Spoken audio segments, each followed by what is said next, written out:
Alexis Goldstein, to his right, spent 7 years working on Wall Street before quitting the industry. She is a frequent guest on All In with Chris, a contributor to The Nation, and co-hosts the radical finance and economics podcast, Disorderly Conduct.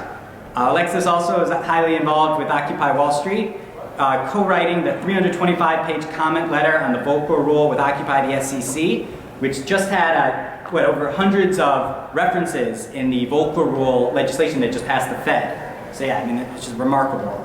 And she's also a fellow team member with the Occupy Network. And Alexis currently is serving as the communications director for the other 98%, where she hosts a web series called Alexis Breaks It Down. And starting with a broad question to Alexis, you obviously had this amazing experience being on Wall Street, leaving as Occupy Wall Street started going off the ground.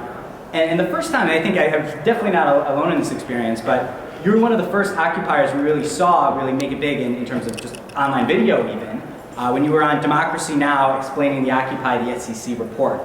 And what was so striking about that was you were talking about these extremely complex financial machinations that was coming from a dirty hippie occupier who's supposed to not care about anything at all. And it really changed perception. And I was just curious how that came about, what brought about those decisions, and how you went from working on Wall Street to doing this.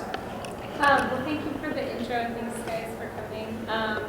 I think that there's always an opportunity when you, with like shock value, and I think that it's probably fair to say that the mainstream media was like, the Occupy knows how to read and write, like what? So I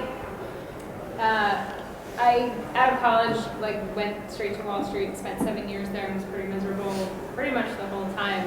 But I was a computer science major, and those were the companies recruiting, and I guess I had lost my moral center that I had in high school, and I was like an environmental activist. I guess I got burned out a little bit and kind of did this little ugly 180. But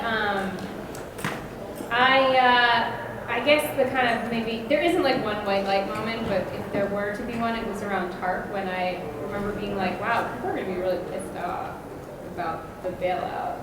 And like kind of being worried and talking to my colleagues about it, and my boss at the time was like, look, the people will forget. They forgot after the savings and loan crisis, they forgot after long-term capital management, like they'll forget again, and it'll go back to normal, and everyone will make money again, and don't worry.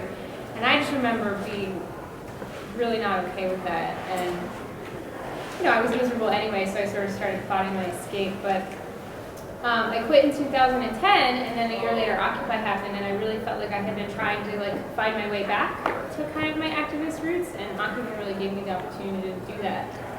But I just wanted to use my technical knowledge and expertise in a way that I found productive, and I met a lawyer there that wanted to write this comment letter about this rule called the Volcker Rule, which is kind of like a lamer version of Glass-Steagall, but it was this thing that was on the table, it had passed, there was an opportunity. And I guess the way, and this is something I had no idea about, like they don't teach you this on Wall Street, I learned this through my activism, but when new regulations come about, there's a law that says the public has to comment. But the problem is the public normally means the industry about to be regulated. So they did this draft Volcker Rule, and like there were 18,000 comment letters, and probably 17,000, 900 of them came from Wall Street.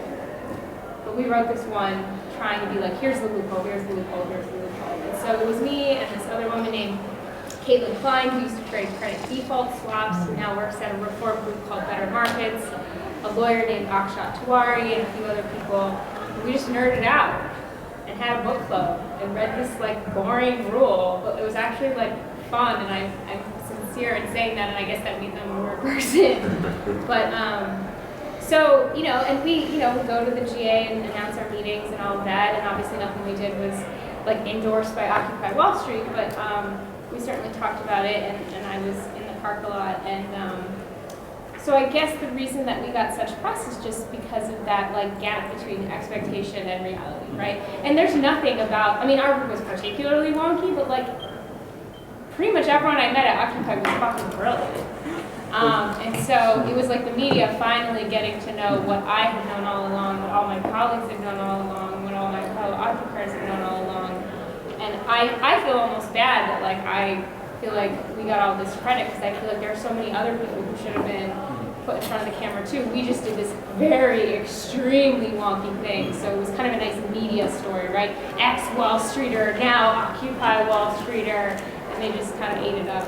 But that's a little bit about that. And a long way of saying also you nailed the appearance on Amy Goodman. See now. With a couple of very interesting things from there is one, Occupy the SCC was one of the first big offshoots to start with Occupy Wall Street, and the Occupy Network, which we both work on, is kind of predicated on just this changing of the movement, that you kind of have these different groups that don't all go under the same organizing umbrella, but they all just use Occupy in its framework. And the other half of it, I think, is especially interesting and goes way beyond with the movement politics in particular, is the fact that you were able to make this major wonky issue, this group of occupiers working in that offshoot, we're able to bring that into the public consciousness in this totally different way.